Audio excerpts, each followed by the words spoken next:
Salut, je vais vous parler du film Un homme à la hauteur, un film de Laurent Tirard avec Jean Dujardin et Virginie Efira. Sur le papier, ça promet vraiment une belle chose. Je me souviens la première fois que j'ai vu la bande-annonce, où on voyait pas du tout Jean Dujardin au début, mais ça me donnait tellement envie. Alors peut-être que j'avais de trop grosses attentes concernant ce film, mais j'ai été, on va dire, un petit poil déçu.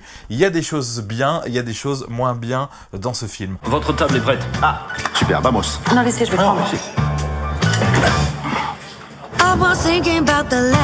Il me manque 40 cm, c'est ça? Pas du tout. Non. Ah non, parce que même... Je vous invite à vivre un truc extraordinaire. Oh mon Dieu! Sauter d'un avion! Mais regardez, j'ai la chair de poule! Je vous crois.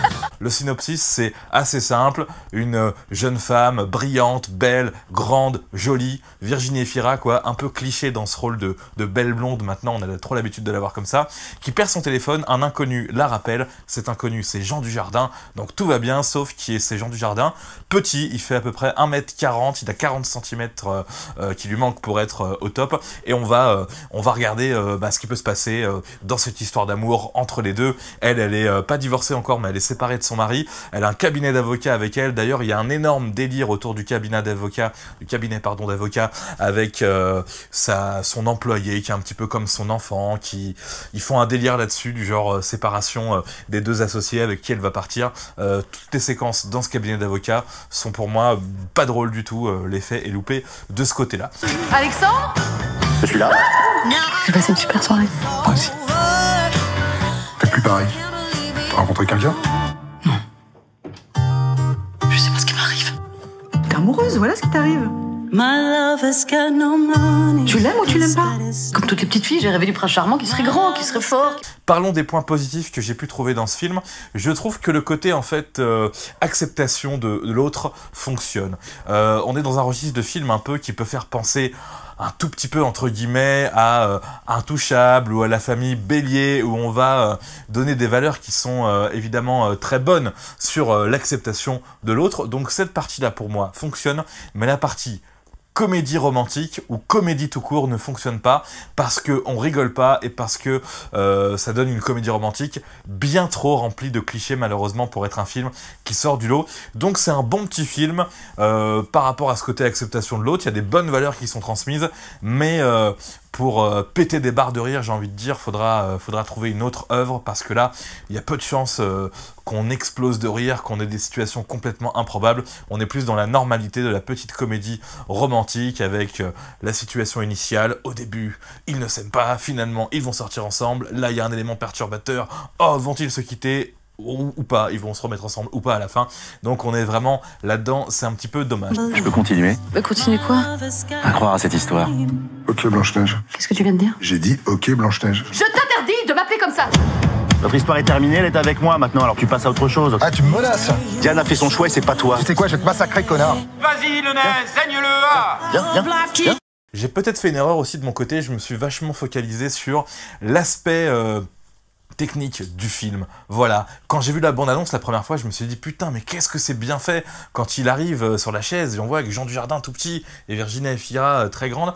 Et en fait, je pensais que techniquement c'était un acteur petit à qui on avait recollé la tête de Jean Dujardin par informatique avec un suivi de mouvement.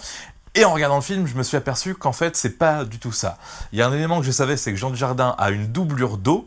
Donc, quand on voit Jean Dujardin de dos, petit parfois, eh ben, c'est un autre acteur. Et là, on voit vraiment la différence. C'est-à-dire que l'autre acteur a pas du tout la même morphologie que Jean Dujardin. On voit que l'autre acteur, pour le coup, est un vrai nain, contrairement à Jean Dujardin, qui est juste quelqu'un de toute petite taille dans le film. Voilà, ça c'est pour l'aspect un petit peu technique. Et donc, la plupart du temps, je suppose que ce qu'ils ont fait, c'est qu'ils ont tourné des scènes pour les plans larges avec Virginie Efira toute seule dans le décor et ils ont incrusté sur fond vert Jean Dujardin avec une échelle différente, ce qui donne un petit homme qui n'est pas un nain, qui est juste quelqu'un dont le ratio a été réduit, donc ça fonctionne pas trop finalement, on sent le trucage à chaque moment, et puis pour les plans serrés c'est bien sur la tête de Jean Dujardin et il est juste à genoux, il se baisse, il bouge un peu et on a des plans de caméra qui remontent comme ça et qui descendent, donc voilà. Très déçu de l'aspect technique au final, mais j'aurais peut-être pas dû m'en mêler, peut-être que j'aurais plus apprécié ce film-là.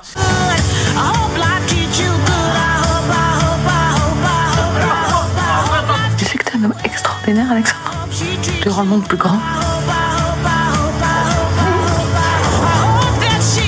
Une grimace? Oui, faites-moi une grimace. D'accord. Oui, je connais la grimace de la chirurgie esthétique. Ouais. Je reviens donc sur le casting. Jean Dujardin, Virginie Efira, moi ça me ferait presque rêver. J'adore Virginie Efira, mais là je trouve que c'est le rôle de trop dans ce domaine. La belle blonde à qui tout sourit, qui est un peu malheureuse en amour et qui va rencontrer quelqu'un d'atypique. Ça suffit, c'est toujours les mêmes intonations, toujours la même voix, enfin c'est toujours pareil je trouve. Concernant Jean Dujardin, j'ai mis une petite déception sur ce film-là parce que moi, comme les gens qui aiment Jean Dujardin, je pense que j'aime Jean Dujardin dans OSS 117, j'aime Jean Dujardin dans Brise de Nice, ce grand dadais un peu con entre guillemets quoi, qui a la vanne facile, qui a la répartie en mode punchline tout le temps.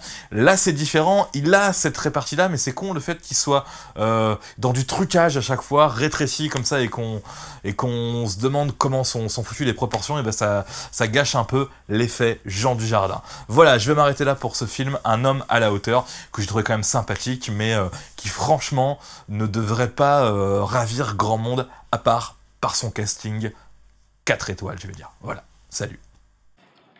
J'ai rien fait. C'est naturel. Je